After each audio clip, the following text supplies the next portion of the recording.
Hi everyone, it's Ren here. Happy Sunday, guys. Hope you're well today. Today I'm wearing the hat. You know what it means when I'm wearing the hat. It doesn't mean that I'm trying to look super stylish. It means that I am trying to cover up a terrible hairstyle because it's getting a bit long and no one's interested. So how about we move on to our topic? Today I would like to talk to you about how INFJs can be happy, how INFJs can be contented, satisfied with their life.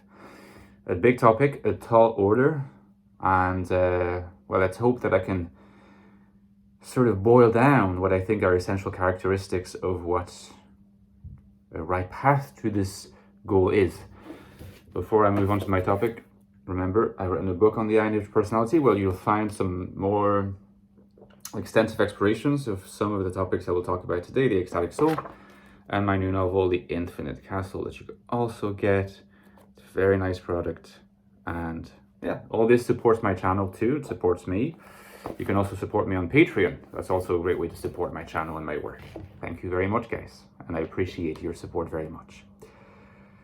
So the idea of looking at how an INFJ can be happy and contented and satisfied with their life starts from an implicit premise.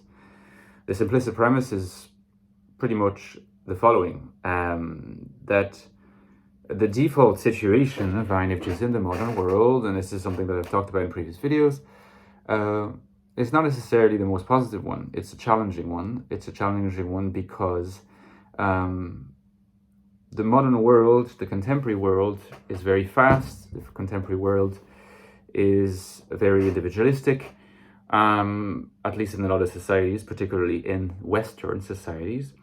But non-Western societies are, through globalization, are really tending towards more of a focus also on individualization, individualism, and certainly fast speed of change, speed of adaptation. And it's just, it's a context that is not at first sight the ideal context for INFJs to thrive in. Because INFJs need time. I've talked about it in my videos about the intellectual traits of INFJs. INFJs tend to see the constant underneath change. INFJs tend to, even though they are introverted, they tend to find value and meaning in connection with others.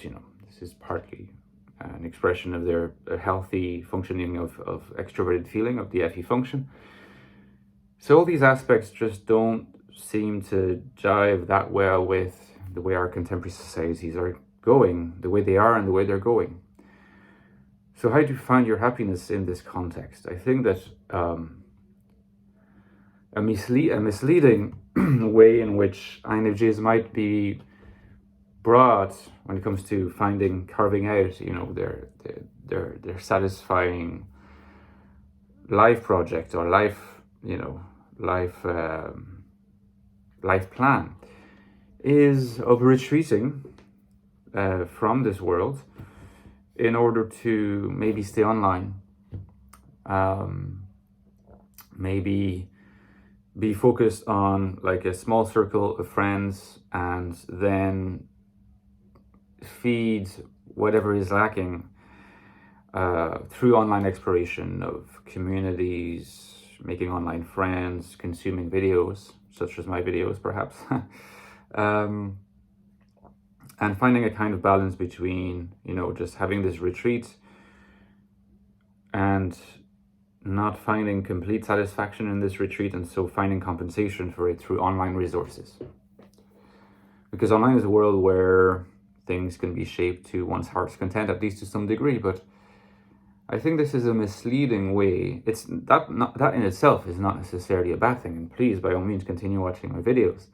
But it is misleading to think that that's a substitute for a meaningful life.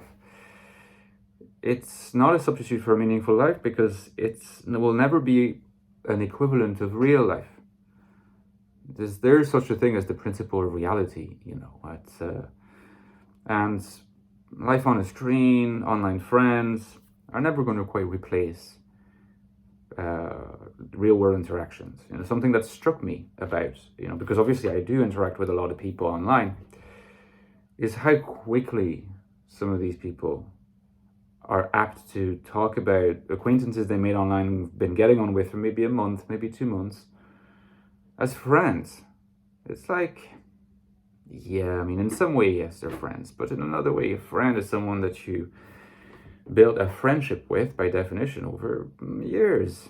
Someone you can count on, someone you can rely on in difficult times. The face-to-face aspect is fundamental.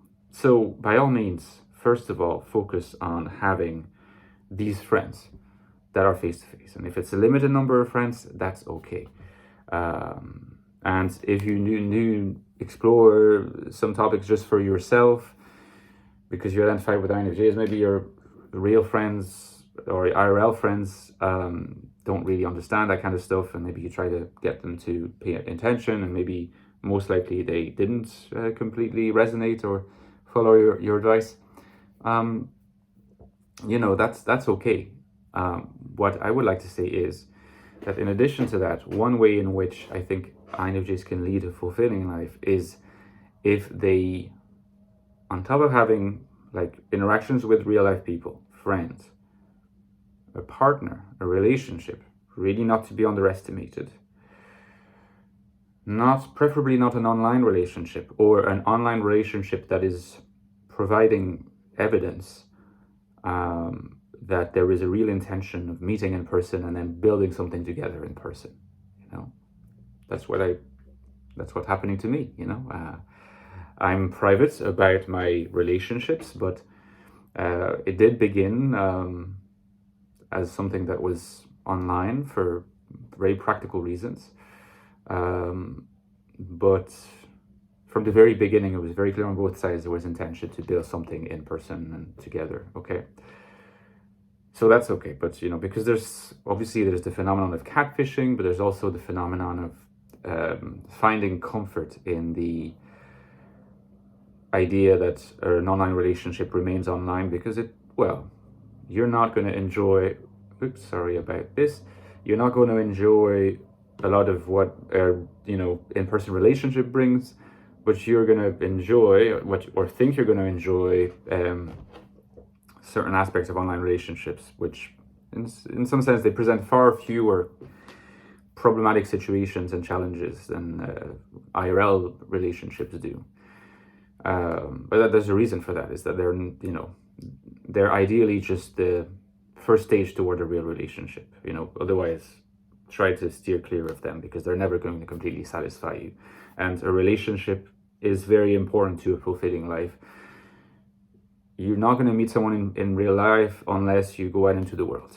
If you have a circle of friends, maybe through those friends you'll get to be introduced to someone that you connect with, and that would be great. But in the last segment of this video, what I want to talk about too is INFJs really have a peculiarly strong and intimate relationship with the idea of the calling. The vocation is the word that I use in my short but very insightful book. Vocation, calling, you can call it any number of words. And it's not so much the idea that either an INFJ is like a world famous writer or activist or spiritual leader or anything else of these magnificent dimensions. Either that, or they stay online, or they just ignore that because they're not going to attain it, because that's a fate that is limited to a lot of people, to very, very few people. I'm sorry. And also it's down to luck, a lot of it, and it's not something to aspire to, because what is it? What could be the real reason for aspiring to it? It's probably going to be something like fame or glory. There's virtues that are not really virtues at the end of the day, and are possibly vices, and are not really what brings the INFJ long-term satisfaction. The calling is something that I talk about in my videos. It's the calling can be something that is very, very much woven into ordinary life, but something that you work toward. And it can be internal to you. It can be something that you define internally. My goal is to be, like you can have a sort of a goal, not necessarily a goal like, in 5 years I need this, but more a life goal, a lifetime goal, a goal that just expresses itself across a lifetime, but that you always kind of orient yourself towards. To be an inspiring person for my community, to be an exemplary person for my community, to be a rock to rely on for my family, to change people's, or to inspire people to take more of an interest in philosophy, because that, you know, widens their perspective, to you know, by via, you know, a YouTube channel, or you know, self-published books, or books published by independent publishers, or, you know, big publishers, whatever your, you know, opportunity is, to promote a certain kind of lifestyle or worldview, or whatever it might be. But again, it can be also very, very simple things, like the way that you're positioned in the community, or the way that you are very considered to be a very kind of reliable person that people can rely on. Just have a notion of a calling that you define for yourself and that you stick to, is something that is going to bring, I think, if you then live according to it, it's going to bring you from a state of where maybe you were not completely satisfied. You know, if you have real-time friends, if you have real-life friends, if you have real-life relationships, that's already a lot better than if most of what you've got is online.